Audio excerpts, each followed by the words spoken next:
What's up mga kagori? Welcome back to my vlog. Pabukid tayo for today's video dahil nag-ani kami ng aking kapatid sa aming mga niyog. So ayan, papunta kami ngayon, bumabiyahe doon sa aming koprahan dahil bubunutan namin mga kagori yung mga naani nga nating niyog. Ayan, so bumabiyahe kami, hindi naman kalayuan itong aming location ng aming koprahan sa aming bahay.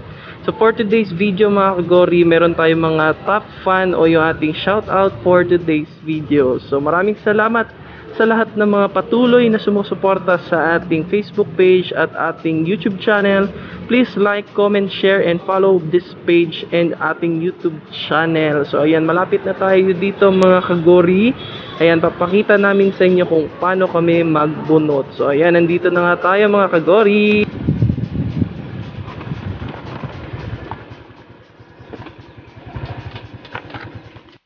So ayan guys, naglalakad na nga kami at nakita itong magandang bahay na maliit pero sobrang ganda naman. Tapos meron silang mga manok na pang sabong dito sa kanilang bakuran. So ayan, naglalakad lang kami.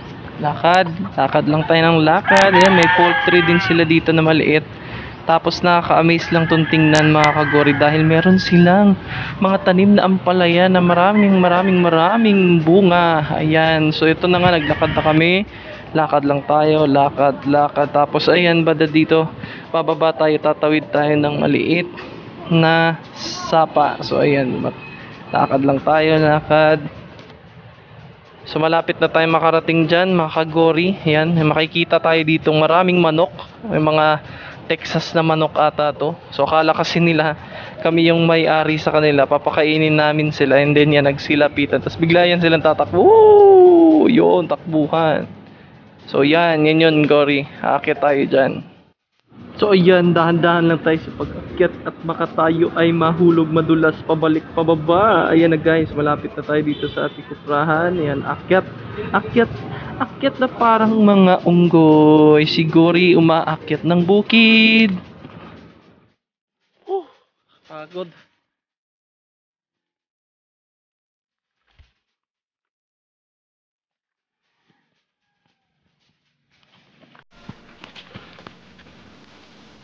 So yun, sa wakas mga kagori, nakarating na rin tayo sa aming kuprahan. Nakatatlo o apat na ata kung sabi na malapit na tayo, pero ngayon lang tayo nakarating. So yan, nakikita nyo naman yung ating mga naaning niyog.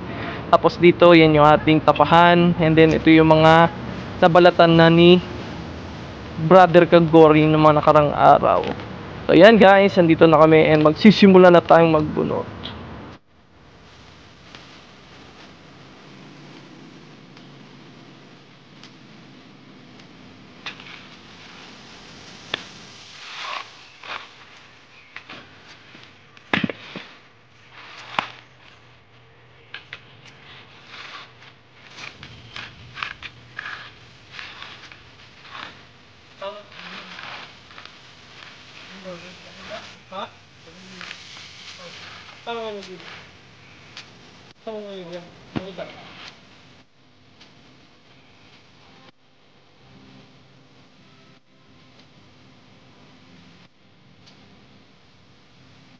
So yun guys, kapaligsahan kami ng kapatid ko. Paunahan kami makatatlo, bunot. Yan, ready tayo na ang tatlo. Ano, game? Game! Game?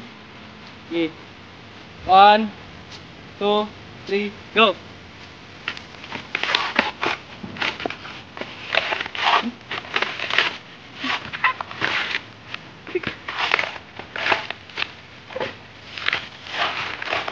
Sa, kailan ka na?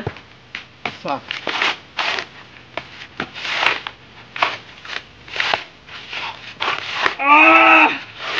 Dalawa.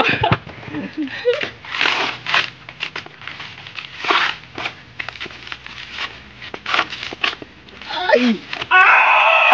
Tatlo! Hindi mo tayo din gamit. Okay, panalo ko. Wala pa rin nakatalo guys.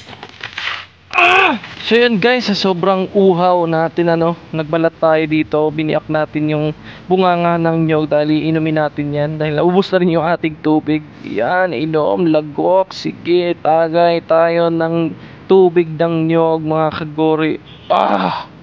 So refreshing. Woo! Sarap. Ayan, may natira pang konti. At dahil alas 12 na nga ng tanghali mga kagori, ay bumaba na ulit kami ng aking kapatid dahil kami muna ay uuwi at manananghalian sa bahay. So ayan guys, pababa tayo, dahan-dahan lang, baka tayo madulas at pulutin sa ibaba. Yari pag dumiretso. Oh. Oh.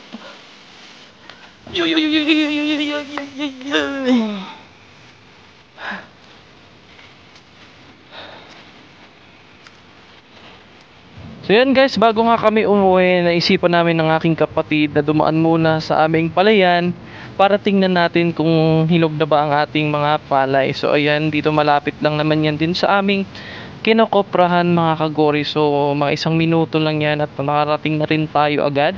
So ayan, dito yan mga kagori. So dito sa video guys, tapusin nyo, makikita nyo yung mga swerteng masya-shoutout natin for today's video. So yan guys.